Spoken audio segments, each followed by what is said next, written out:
Sveiki, mano vardas Viktorija. Nuo 2024 metų rugsėjo pusmetį laiko Socialinės apsaugos ir darbo ministerijoje atlikau projektą pavadinimu Mažėjančios darbo jėgos kompensavimas naujosiomis technologijomis. Mano projektas susidėjo iš kelių krypčių. Pirma jų buvo apie demografiją ir žmogiškuosius išteklius, jų stebėseną, besikeičiančios darbo rinkos klausimus bei poreikius atitinkančių darbuotojų rengimą. Antroji kryptis apie automatizavimą, situaciją, galimybes ir užsienio praktikas. Ir iš dalies projekte liečiau vyresnių žmonių darbo klausimą. Mes žinome, kad EBPO prognozėmis iki 2065 metų darbingo amžiaus gyventojų dalis Lietuvoje susitrauks 40%, o 100 darbingo amžiaus žmonių teks 60 vyresnio amžiaus žmonių. Tai matome, kad sparčiau senės tik Korėja ir tokie skaičiai verčia susimastyti.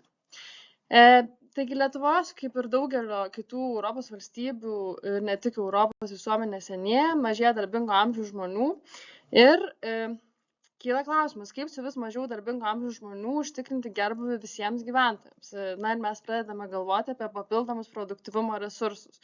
Tai mažiau aktyvių darbo rinkos dalyvių aktyvavimą, migraciją bei, žinoma, automatizavimą. Kodėl automatizavimą? 2022 metų duomenimis tik apie 4% Lietuvos įmonių savo veikloje naudoja pramoninius ir paslaugų robotus. Pavyzdžiui, jeigu mes kalbame apie automatizavimą mechaninėmis technologijomis, robotais, taigi Lietuvoje 10 000 gamybų darbuotojų yra apie 20 robotų, o pasaulinis vidurkis siekia 150. O pavyzdžiui, Vokietijoje, kuri yra pirmaujanti savo pramonės robotizavime, mes jau kalbam apie 400 robotų, 10 000 gamybos darbuotojų. Kas vyksta kitose šalyse? Mes jau žinome, mokslininkai yra nustatę, kad visuomenės amžėjimas lemia robotizavimą. Taigi, pavyzdžiui, Japonija, kuri jau patyrė didžiulius amžėjimo mastus, tai laiko ne tik kliūtimi, bet ir technologinę galimybę stipriai investuodama į savo senėjančius sektorius. Tai statyba, žemdirbystės, transporto, žmonių sveikatos ir priežiūros. Japonijoje vystoma išmanioji žemdirbystė ir kasyba, yra skiriama labai daug dėmesio sveikatos priežiūrai, įskaitant ir robotus, kurie gali prižiūrėti žmones. Taip pat išbandomi ir naudojami savaeigiai autobusai bei vilkikų vilkstinės, kurios sumažina transporto darbuotojų vairuotojų poreikį.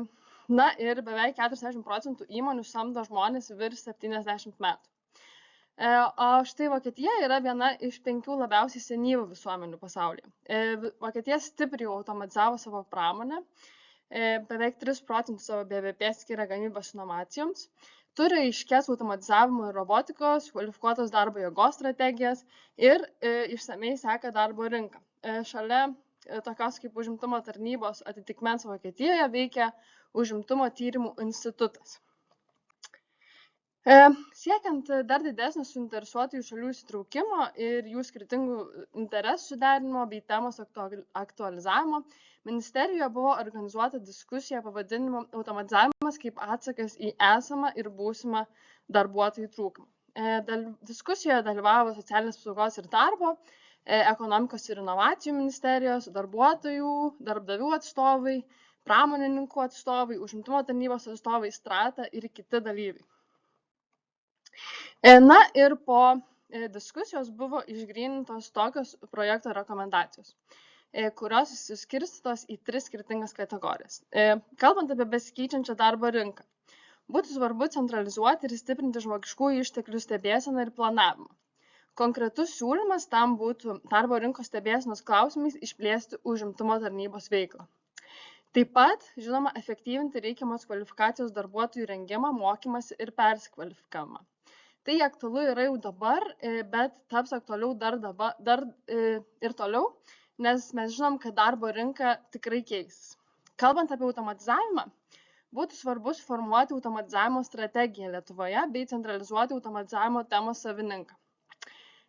Ir kalbant apie vyresnių žmonių darbą, būtų svarbu stiprinti visų gyventojų, ypač vyresnių sveikatą, bei didinti vyresnių žmonių priėmimą į darbo rinką ar pasilikimą darbo rinkoje. Šiandien čia buvo viskas, ką norėjau pasidalinti su jumis. Daugiau informacijos apie projektą bei išsamius dokumentus, situacijos analizę, užsienio praktikų analizę bei rekomendacijas galite rasti puslapyje kurk.lt.